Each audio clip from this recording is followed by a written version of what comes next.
dawn of June 6, 1944. A cold morning, blurred by fog.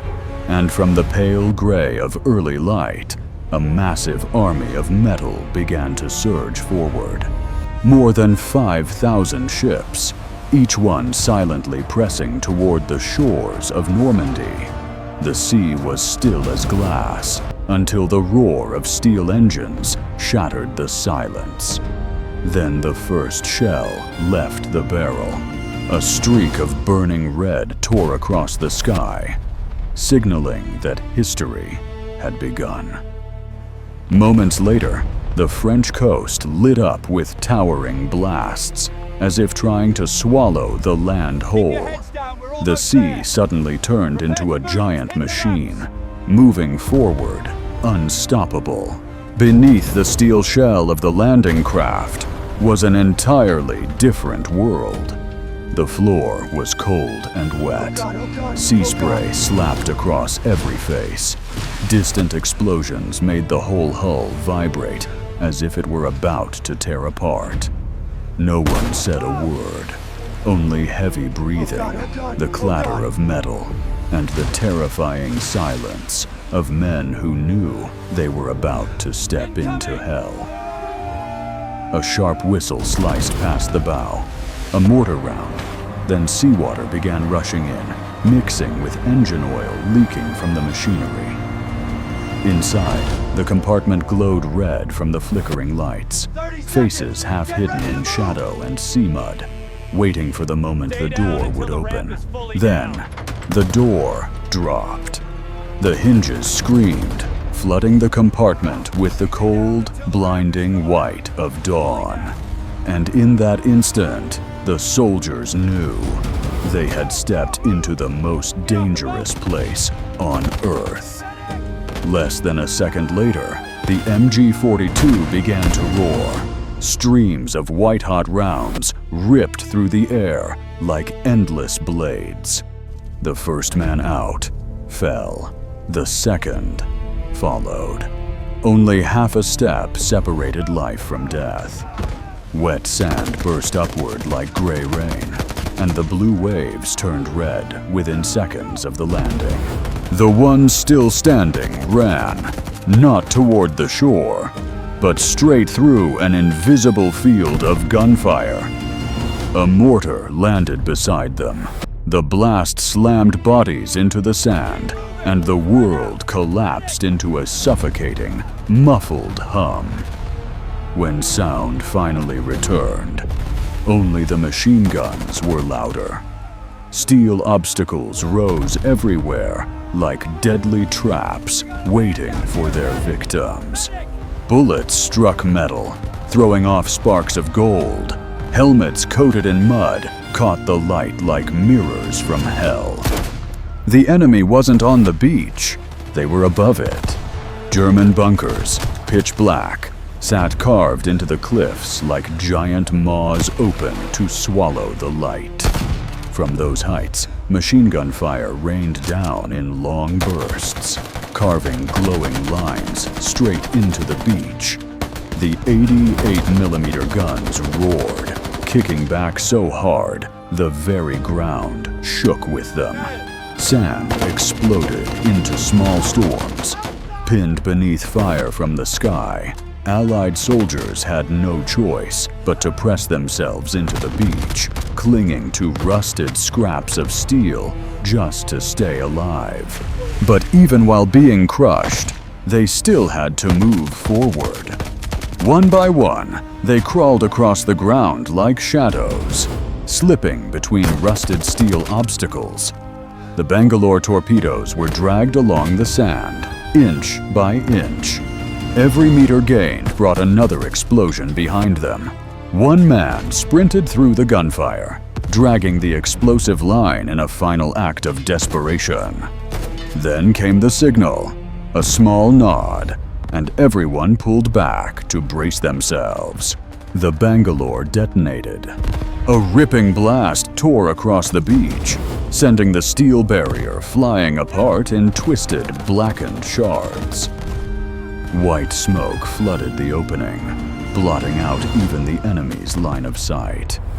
It was the one moment that meant survival. A squad rushed through the haze, knowing each step could be their last. One man collapsed right in the breach, and two others dragged him into cover before pushing forward again.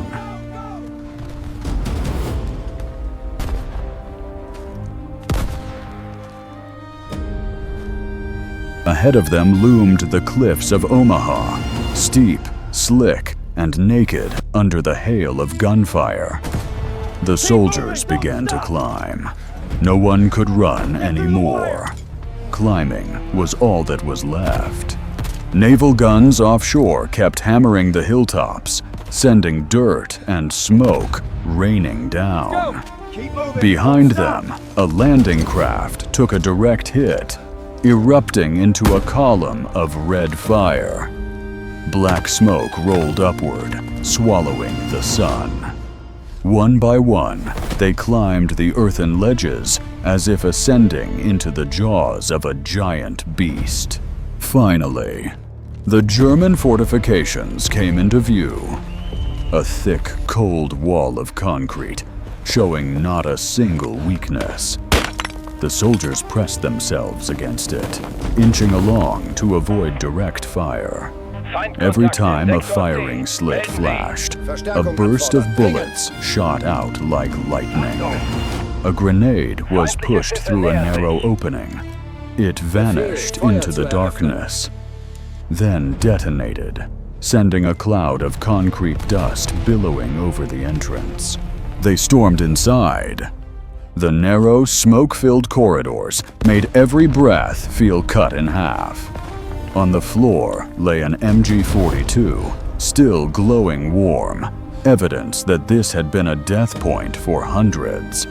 When they looked out from the fortification, the entire Omaha beach stretched below, burning, shattered, stained red. But for the first time that day, they were no longer being fired upon from above.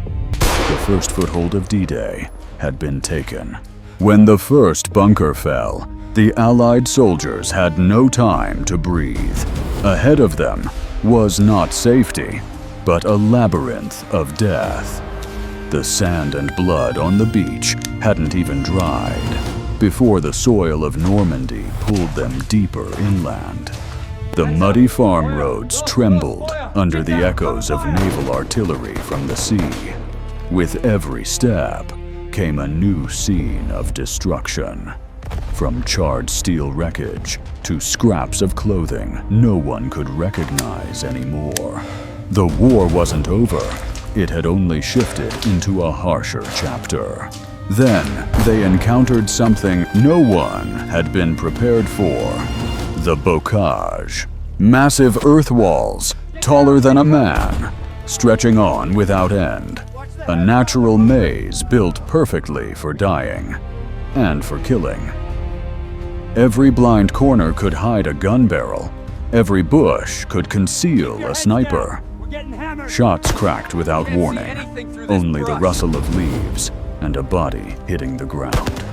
In the bocage, sunlight brought no hope, only made targets easier to see. Then the artillery came down. Not round by round, but in long, crushing barrages, as if the earth itself was being reshaped. Soil, rocks, leaves, everything was hurled into the air, falling like a brown apocalypse. Trees that had stood for decades were snapped like matchsticks. Dust and smoke swallowed the sky, turning noon into a cold twilight. In the bocage, war sometimes shrank to just a few meters. A faint sound, a figure bursting out, and suddenly both men were locked together in the mud. There was no glory in close combat, only gasping breaths, struggling limbs, and mud mixing with blood on trembling hands. Gunshots at point-blank range hit like hammers to the chest. The silence afterward was even worse. Then another sound rose. Deeper, heavier, more threatening. Tanks! Tanks were coming! A Sherman tore through the bocage, blasting soil and roots apart as it forced its way forward. The engine roared like a beast waking in the forest. One shell turned the bocage ahead of them into a blazing cloud of red-orange fire. Through the smoke, silhouettes staggered forward, survivors and witnesses to devastation. But the bocage didn't only kill from above. It killed from beneath their feet. A small click, a sound everyone knew, meant it was too late. The explosion hurled a man into the air, then dropped him like a puppet with its strings cut. Mud and metal shards rained down like black rain. The rest of the squad advanced inch by inch, probing the ground as if walking across a sheet of glass, ready to break. A second distant blast reminded them the entire forest had become one giant minefield. They left the bocage and stepped into a village already reduced to bones. Houses charred black, walls crumbling, windows shattered, like the skeletons of a place that once was peaceful. An old church with half its steeple gone, stones falling like gray rain. A wagon wheel still turning slowly, as if it were the last memory of life. Wind passed through burned-out doorframes, howling like the mournful voice of a village long dead. In the collapsed houses, the fighting shrank again to a few square meters. Figures hid beneath broken staircases. Gun barrels poked through holes in shattered walls. Wood splintered violently as bullets punched through. A grenade rolled across the ash-covered floor, spinning slowly as if warning them. Then a flash of white swallowed the room, blasting dust and ash in every direction. After the explosion, only the groaning timbers of burned beams remained. Air support arrived. At first, a distant hum, then a furious roar tearing across the sky. Bombs fell along the bocage and the village, triggering chain reaction earthquakes. The earth erupted into black columns, taller than houses. Fragments of buildings scattered upward like ash caught in the wind.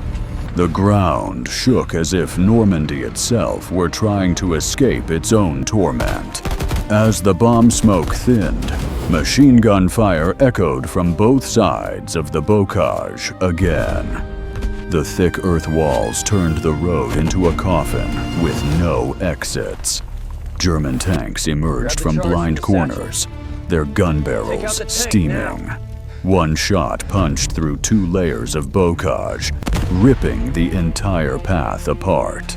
The Allied formation dove into muddy ditches to survive. The earth trembled once more, signaling another attack on its way. Normandy offered no easy steps.